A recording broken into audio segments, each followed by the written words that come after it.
ეგ ცოტა დემონსტრაციულ ფაქტს გავს, ვინ წაიღებს იარაღს აეროპორტში გასასვლელად. თან დაცვა დაყვება ძალიან ბევრი, ხო? და ეგ გავს დემონსტრაციულ ფაქტს იმისა, რომ მათ შორის ფორმას გავს დაკავება ისა იმ კუთხით, რომ გამოშვებასაც ექვემდებარებოდეს თუ რაღაცაზე მოილაპარაკეს. მათ შორის ოჯახმა ხო გაავრცელა, რომ შემთხვევით გაყვაო, ხო? და აი ნუ რაღაც შემთხვევით გაყვა, არც ესეთი თუ ძიმე მდგომარეობა ყოფილა თუ რაღაცაზე მოილაპარაკეს, გამოშვებასაც შეიძლება გულისხმოს. ან რაღაც ეგეთი სურათი ჩანს, რომ ეს ბიზნესმენი ან ვის რა ნაწილთანაც ხელისუფლებისა ეს იყო დაახლოებული, თლიანად იმ ნაწილთან დაპირისპირებული ეხლა არსებული ოცნების შემადგენლობა და ამ პროცესის ერთ-ერთ შემადგენელ ნაწილს უყურებთ ამ ბიზნესმენის დაკავებით. თქვათ 1 წლის წინ მანამდე ასეთი რაღაცა დემონსტრაციულად ასეთი ფორმით რომ იარაღი გაყვა აეროპორტში ასეთი რაღაცა იყო წარმოუდგენელი რეალურად ეხა გარდა მაგისა რომ არ იყო ეგ ადამიანი ეგეთი სულელი რომ აეროპორტში თუნდაც საკუთარ თავზე გაფორმებული იარაღი წაიღო და ან იმ დონეზე უნდა ქონოდა ეგ შეთანხმებული და გატესტილი რომ იცოდა რომ გაატარებდნენ. ან რაში ჭირდება აეროპორტში იარაღი, ანუ სადღაც რომ მიფრინავ, კაი საქართველოში დაალაგებული გავს სისტემასთან და სადაც მიფრინავ, იქო ვერ გადაიტან იმ იარაღს. ამიტომ ეს ნაკლებად სავარაუდოა ეს ოფიციალური მიზეზი, რომ მას გააყვა მიუხედავად იმისა, რომ ოჯახის წევრების და იქ თავისი კი როგორც კომპანიამ ისე ოჯახის კომპანიის განცხადება გაჟღერდა რომ რაღაც არ არის საჭირო ამ საკითხის პოლიტიზირება, რომ მართლა ეგეთი დაუდევრობა მოხდა. ამ პოზიციას და ამ შეხედულებას მე მაგალითად ის ფაქტიც მიმყარებს, რომ აქ შემთხვევით არაფერი არ მომხდარა. თვითონ იმედის, ანუ ხელისუფლების ოფიციალური მედიის ნიუსი, როგორ გაჟღერდა, როგორ შეფასდა ეს ინციდენტი, ანუ იმედმა ეს აი რო ვაჩვენა თუ შეიძლება რა. ანუ ბიზნესმენი გიორგი რამიშვილი იგივე ზარალა დააკავეს. მაგალითად მე არ მახსოვს რომ აქამდე იმედს ამ პიროვნებაზე გაეკეთებიოს სიუჟეტი და ზარალა მიეწეროს.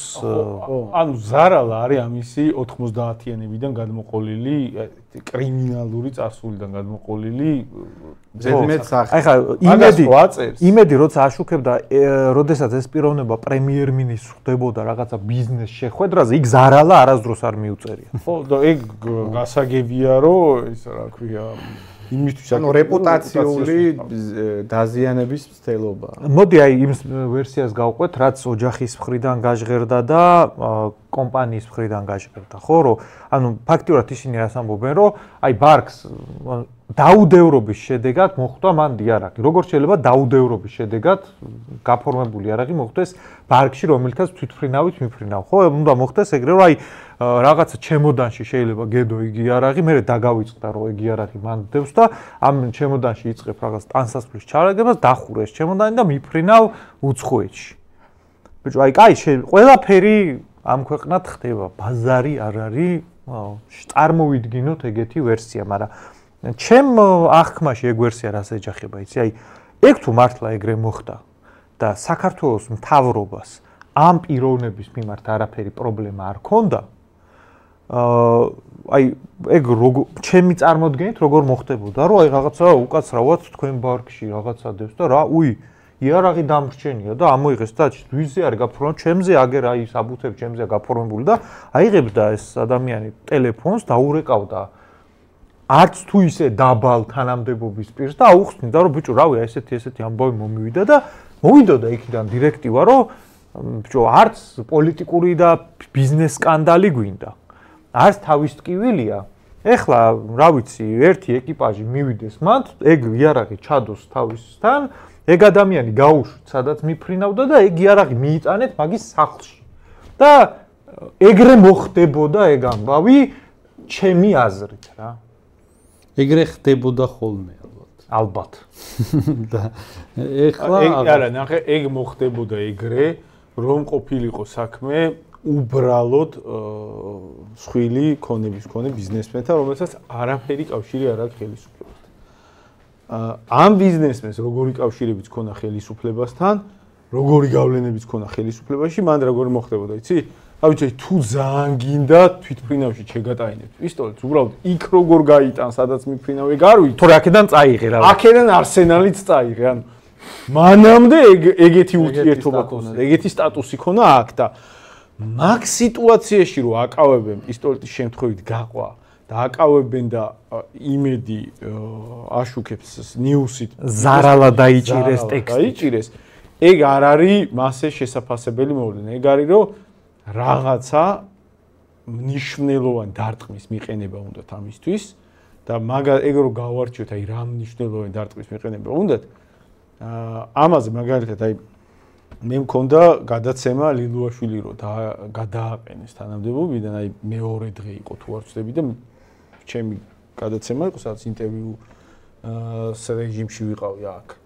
და მაშინ ვისაუბრე რომ აი მეორე დღე იყო თუ არ ვცდები და გამოუგონეს ლილუაშვილს მაშინ არარსებული სამინისტროს მინისტრად გადაყვანის ლეგენდა, რომ აი რაღაც სამინისტროს ვიგონებთ და მე ამ სამინისტროში გადაყვას ლილუაშვილი და მაშინ ვილაპარაკეთ, რომ ხა ვილაპარაკე, რომ ყველას ესმის, რომ არარსებულ სამინისტრო ზღაპარია შესაფუთად, ეგ ისეთივე ზღაპარია, როგორც აი რა ვიცი, განათლების მინისტრი, რომ გაგდებული განათლების მინისტრი, რომ გადადგება ხოლმე და განათლების მისაღებად წავედი და რაღაცა ჯანდაცვის მინისტრი გადადგა ჯანდაცვის ჯანმრთელობის პრობლემები მაქვს და სამკურნალო წავედიან რაღაცა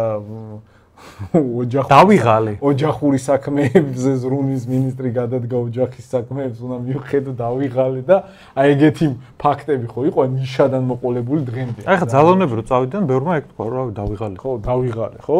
ეგ არის ზღაპარი, მაშინვე თქვი და თქვი რომ ლილუაშვილი იყო ისეთი გავლენის ფიგურა, რომ სინამდვილეში ამ ხელისუფლების პირობებში არსებობდა სამი ფრაქცია, კლანი, რა ვიცი, ჯგუფი, რაც გნებავთ ის დაარქვეთ. სამი ფრაქციისგან შედგებოდა, გავლენის ჯგუფებისგან შედგებოდა ეს ხელისუფლება. ერთი იყო ღარიბაშვილის ჯგუფი, რომელიც კურირებდა აღმასრულებელ ხელისუფლებას, ლილუაშვილი, რომელიც კურირებდა ძალოვნებს და კობახიძე, რომელიც კურირებდა პარლამენტს. შემდეგ კობახიძემ და ლილუაშვილის ფლანგმა გაწიეს გვერდზე ღარიბაშვილი და კობახიძემ გადაიბარა ასე ვთქვათ აღმასრულებელი ხელისუფლება და პარლამენტი. შემდეგ მოახერხა კობახიძის ფლანგმა ლილუაშვილისგან ნეიტრალებაც და ამაზე ვამბობდით, რომ ამასთან არგუმენტების გარშე კი ვერ მოახერხა და განეიტრალა უკენიდან მიეპარენ და გაგუდეს კი არ ხდება, ანუ რაღაც არგუმენტები დადეს ივანიშვილს შიდა წრეში დაარწმუნეს, რომ გარკვეული კომპრომატები არსებობს, გარკვეული პრობლემები არსებობს და ცხადია, როგორც ჩანს, ამ მტკიცებულებებმა თუ არგუმენტებმა გადაწონა ამ კლანის, ანუ კობახიძის ფლანგის პოზიცია და კი ვხედავთ ახლა. გასაგებია ახლა, რომ ვინც აღმასრულებელ ხელისუფლებაშია, ვინც ძალოვნებს აკონტროლებს, კორუფციის შესაძლებლობებიც მეტი აქვს, ხო? ახლა შენ რო პარლამენტში ზიხარ, სულ რო შენთან აი ვიღაცა მოვიდეს, მაგალითად, აი რაღაცა კორუფციულ სქემაში გამაძრე, რო გითხრას, აი პარლამენტარის უნდა მიმართო ან ეკონომიკის სამინისტროს, ან სუს უნდა მიმართო, ხო? ანუ შენ შუამავალი ხარ, ამიტომ ცხადია ხარ. გადაწყვეტილების მიღებას მაინც აღმასრულებელი ხელისუფლება აკეთებს. ანუ შესაძლებლობებიც კორუფციის, ფულის მოხვეჭის მეტი აქვს. ამიტომ შეიძლება აქ კიდევ გქონდეს საქმე რასთან? აი ისტორიას ახსოვს, მაგალითად 37 წლის საბჭოთა ნომენკლატურის, პოლიტიკური ნომენკლატურის წმენდა. რაც ცალსახად ხელოვნური ის იყო გამოწვეული მიზეზებით, ანუ შეგნებულად წინა ელიტა ვინც იყო, სტალინმა ეგ ხალხი გაწმინდა, ანუ ნაწილი დაიჭირეს, ნაწილი გააკულაკეს, ნაწილი გახვრიტეს და მოიყვანეს საერთოდ ისეთი ხალხი, რომლებსაც მანამდე არანაირი კავშირი არ ჰქონდათ ძალაუფლებასთან. ნუ ამას ამ მოვლენას სხვადასხვა შეფასებას უკეთებენ, ნაწილი ისტორიკოსების იმას ამბობენ, რომ სტალინი გრძნობდა, რომ მოახლოებული იყო მეორე მსოფლიო ომი და მას სჭირდებოდა ბევრად უფრო ლოიალური კადრები, ვიდრე აი რევოლუციიდან მოყოლებული ხალხი, ავტორიტეტული ხალხი, ვიზეც გაცილებით ნაკლები გავლენა ჰქონდა თავად სტალინს.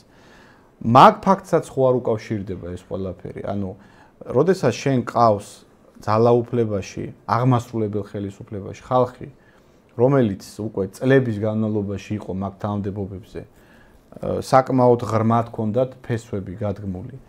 ასეულობით მილიონი დოლარი ჰქონდათ, აი როგორც თავად ამბობენ სხვადასხვა სქემებში დაგროვილი.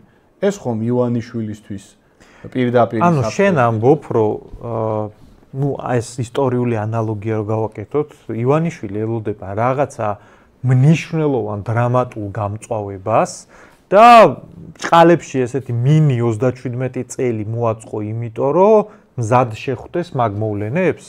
შეიძლება. აი, მოდი მაშინ ზუსტად მაგ თემის გაგრძელებას ვაპირებდი, როცა რიჟვაძის თემა წამოუწია, იმიტომ რომ აქამდე მაგალითად, როდესაც ოცნების მაღალ ჩინოსნებს უშვებდნენ, აი ბოლოს ეს წმენდა რაც დაიწყო, ხო?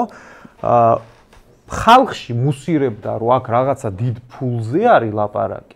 მაგრამ ოცნების მხარე ყოველთვის საკითხს ეგრე აყენებდა, რომ ეს დაიღალა სახში წავიდა, ის უბრალოდ გამოცვალეთ, აქ რა ვიცი რაღაცა სხვანაირად, აქ არ ვიცი რა მოხდა, უბრალოდ წავიდა. ანუ ეგ ვერსია, რომ ვიღაცებმა დიდი ფული შეჭამეს და ამიტომ გაუშვეს. მუსირებდა ოპოზიციაში, მედიაში, სოციალურ ქსელებში, ხალხში, მაგრამ თვითონ ოცნება მაგას არ ამბობდა. აი, ეხლა მაგალითად რა სურათიც იდება რიჟვაძის თემასთან დაკავშირებით, რატო არის განსხვავებული? ანუ ადამიანმა ცადა თვითმკვლელობა, როგორც ამბობენ, ну იქ სხვა ვერსიაც შეიძლება განვიხილოთ და ორივე ვერსია განვიხილოთ, მაგრამ მოდი ჯერ აი ოფიციალურად რაც იქნა გაჟღერებული, მაგას გავყვეთ, ხო? ანუ აჭარის ყოფილი პირველი პირი სადღაც აქეიფოთ არის, მერე იღებს თავის ნაცნობის იარაღს და წერს ჯერ ტექსტს, რომელშიც მადლობას არა, ნახე, პრემიერს და ბიზნე ივანიშვილს თხოვს, რომ მის ოჯახს მიხედონ. ბოდიშებს უხდის ოჯახის წევრებს და ამბობს, რომ აი მე მაბრალებენ ფულის მოპარვას და ბარიგების, ამ წამლის ბარიგების დაკრიშქვას და მე ეგ აღარ შემიძლია. ანუ ბრალდებები, რაც რის გამოც ეგ ადამიანი გამოეთხოვა, ასე ვთქვათ, თავის პოზიციას, ამ წერილიდან გამომდინარე უნდა იყოს ეგ, ხო? ანუ რატო კრიშავ წამლის ბარიგებს ერთი და რატო იპარავ მაყუთს, ბევრს.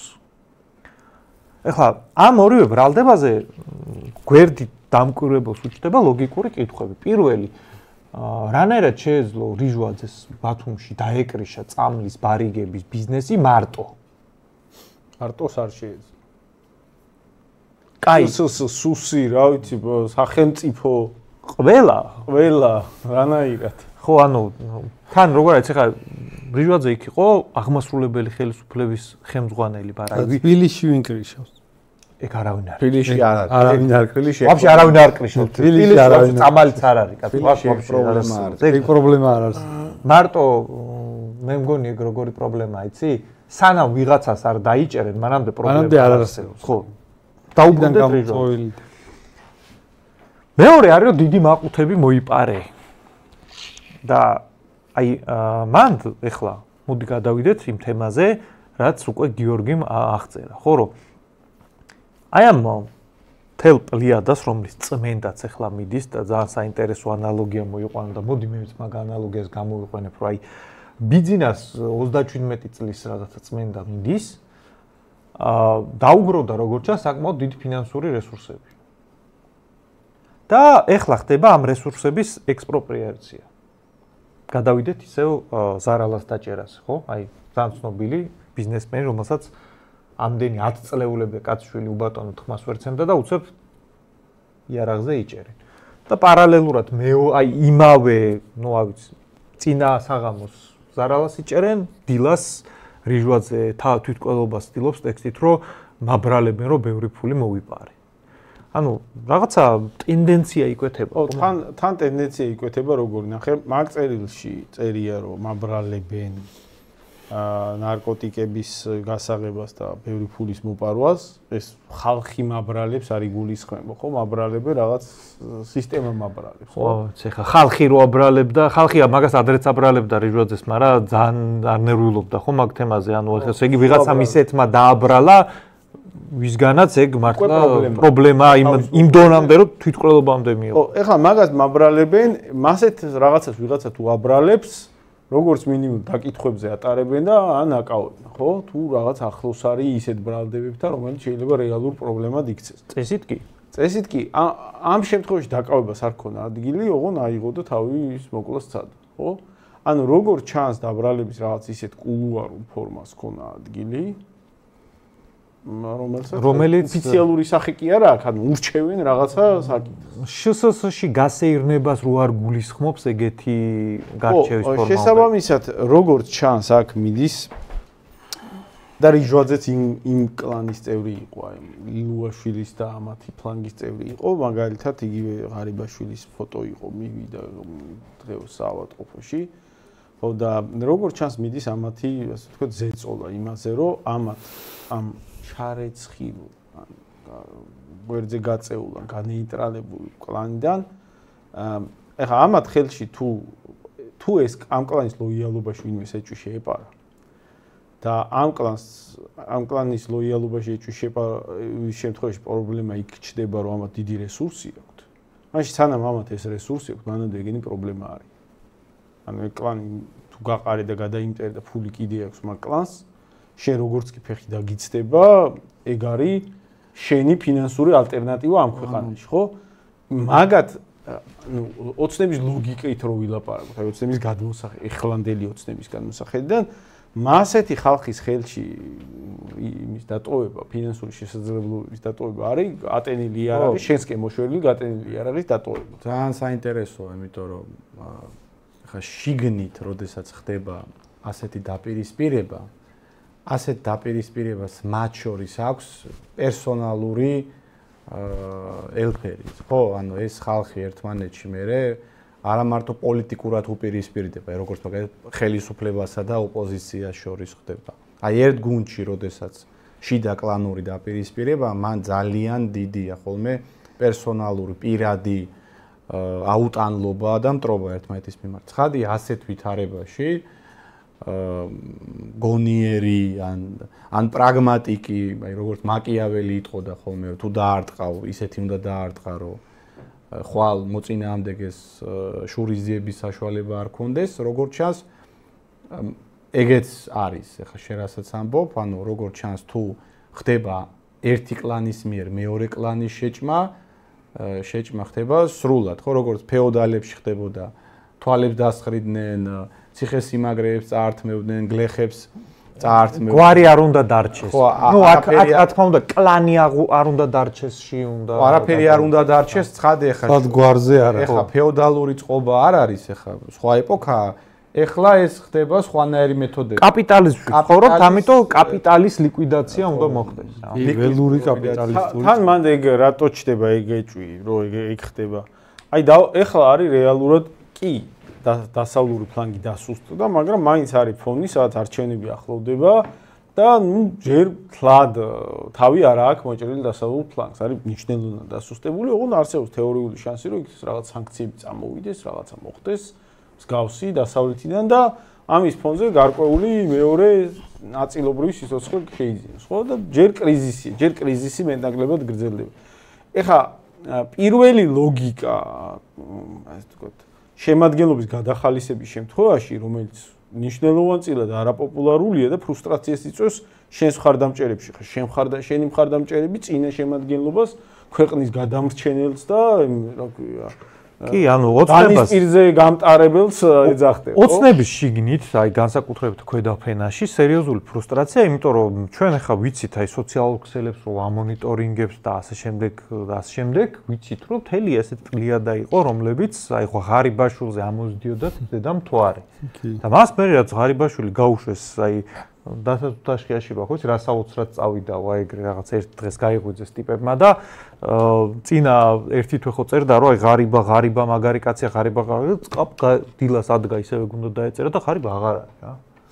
და რა უნდა წეროს?